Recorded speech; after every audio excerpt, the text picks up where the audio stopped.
Good morning students, मैं हूं कल्पेश कुमार शर्मा और मैं नडियाद सिटी के जय महाराज एजू फोकस में as a central counselling head यहां पे मेरा सर्विस दे रहा हूं।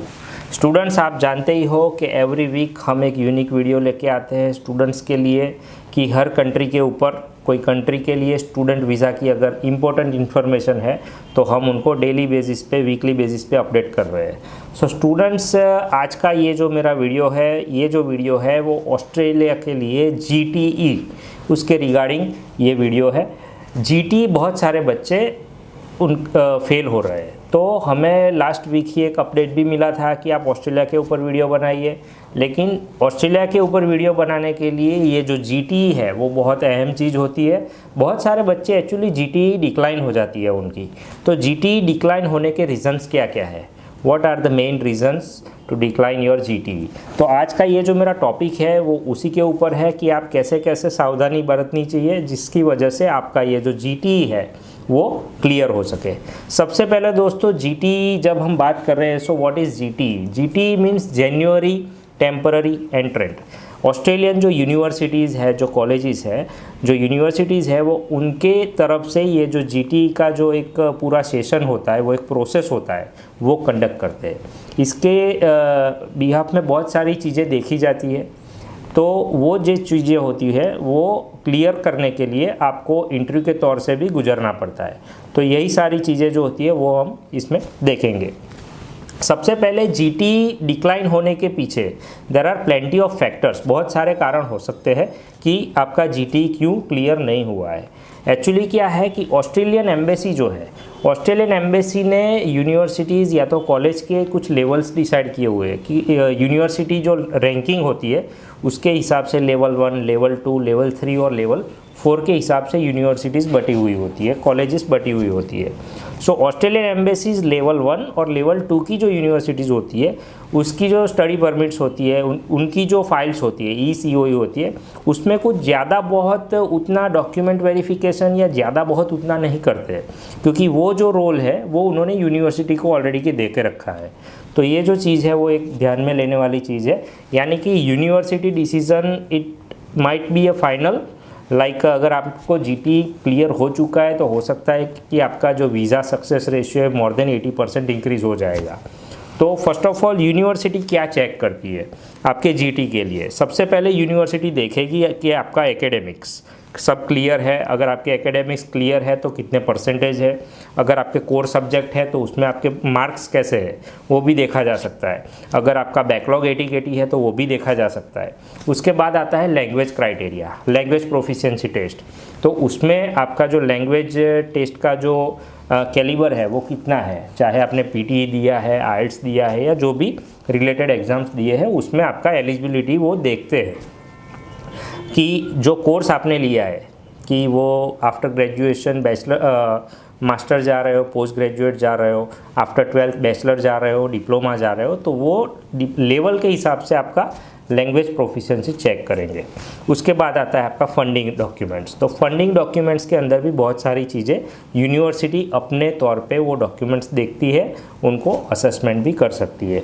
तो सबसे पहले दोस्तों बात की मैंने कि लेवल 1 और लेवल 2 यूनिवर्सिटी। तो लेवल 1 और लेवल 2 यूनिवर्सिटी उनकी कुछ रेपुटेशन होती है जिसके हिसाब से ये सब बटी हुई होती है। तो वो जो है वो मेन स्टूडेंट्स का इंटेंशन देखती है कि ऑस्ट्रेलिया में आने के लिए स्टूडेंट का प्योरली इंटेंशन क्या है, स्टडी का है या स्टडी के साथ साथ वर्क करने का है, या मेन मोटिव वर्क का है लेकिन स्टडी लेके आ रहा है। तो वो सभी मोटिव वो अपने इंटेंशंस के साथ चेक करते हैं।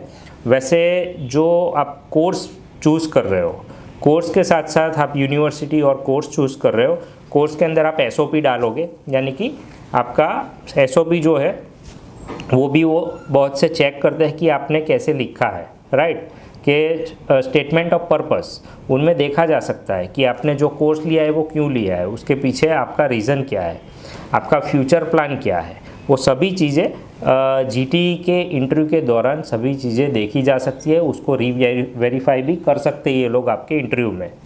दूसरी जो चीज़ होती है, जो कोर्स और फ्यूचर प्लान आपने शो किया है अपनी SOP में, वो कहीं ना कहीं रिलेटेड होना चाहिए। अगर आपका पास्ट का कोई एक्सपीरियंस है, अगर आपने फ़िलहाल जो कोर्स लिया है उस कोर्स का और फ्यूचर प्लान के साथ उसका कोई रिलेशन मेंटेन होना चाहिए, तभी वो चीज़ लगेगी कि हाँ आपको ये करना है, उसी के लिए आप ये कोर्स करने ऑस्ट्रेलिया में पढ़ाई करने के लिए आ रहे हो।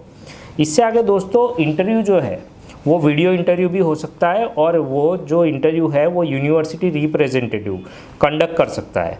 अगर आप इंटरव्यू के अंदर सेटिस्फाइड आंसर नहीं देते हो तो मान लीजिए कि आपका जीटी डिक्लाइन होने वाला है। अगर आप सेटिस्फाइड इन्फॉर्मेशन दे सकते हो, अगर आपके एकेडमिक डॉक्यूमेंट, आपका आइल्स प्रोफिशिएंसी टेस्ट के बारे में और आपके सभी फंडिंग डॉक्यूमेंट्स, मेन फंडिंग का ज़्यादा रहता है जीटी के अंदर कि फंडिंग के डॉक्यूमेंट्स भी आपको प्रॉपर सभी पता होना चाहिए कि आपने क्या बैलेंस शो किया है, कौन सी बैंक में किया है, एग्जैक्ट अमाउंट कितना है, वो कब तक रहने वाला है, अगर एफडीज है तो प्रिंसिपल अमाउंट क्या है, मैच्योर वैल्यू क्या है, वो सब कुछ आपको पता होना ज़रूरी है, राइट। इसके आगे दोस्तों एक और भी चीज़ है जीटी के अंदर कि कई बच्चे क्या करते हैं कि प्रूफ तो फंड्स तो दिखा देते हैं लेकिन सोर्स ऑफ फंड्स वो दिखाने में सक्षम नहीं होते हैं। यानी कि मान लीजिए किसी बच्चे ने 25, 30, 35 लाख रुपया बैलेंस शो कर दिया है, लेकिन अगर उनके पेरेंट्स के ITR यानी कि IT रिटर्न, टैक्सेशन रिटर्न जो होता है वो सालाना यानी कि एनुअल अगर 3-4 लाख का होता है तो वो दिक्कत वाली बात हो जाती है। अगर फादर और मदर दोनों का मिला के अगर 7-8 लाख हो जाता है तो कोई प्रॉब्लम नहीं है, लेकिन अगर कोई एक ही पेरेंट का रखा है और वो फंड IT रिटर्न अगर बहुत ही कम है तो भी एक दिक्कत खड़ी हो सकती है।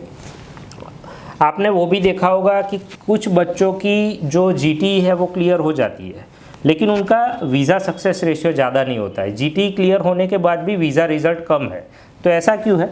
तो दोस्तों इसके लिए मैं आपको एक ख़ास बात बता दूं कि ऑस्ट्रेलिया के अंदर बहुत सारी कॉलेजेस चल रही है। कैसी कॉलेजेस है? जो कि लेवल 3, लेवल 4 की कॉलेजेस है, जिसके अंदर मान लीजिए आज आपने एप्लीकेशन किया, कल आपका कंडीशनल ऑफर लेटर आ गया, कंडीशन ख़त्म होते ही 2 दिन में अनकंडीशनल ऑफर आ गया और बाद में COE आई मीन ECOE वो भी आपका आ जाता है। जीटी एक प्रोसेस खाली बोला जा सकता है लेकिन उतना ऑडिट या उतना वेरिफिकेशन वो लोग करते नहीं है। तो ऐसे केसेस में दोस्तों मान के चलिए कि आपका जो वीज़ा सक्सेस रेशियो है वो सिर्फ और सिर्फ 10 to 20% ही लगने वाला है, क्योंकि एम्बेसी को पता है कि आप ये जो कॉलेजेस है वो उतने पैरामीटर पे चलते नहीं है, उतने स्टैंडर्ड वेरिफिकेशन नहीं करते। तो ऐसे केसेस में आपका जो वीज़ा सक्सेस रेशियो है वो बहुत ही डिग्रेड हो जाएगा और आपको हो सकता है कि वीज़ा ना भी मिले।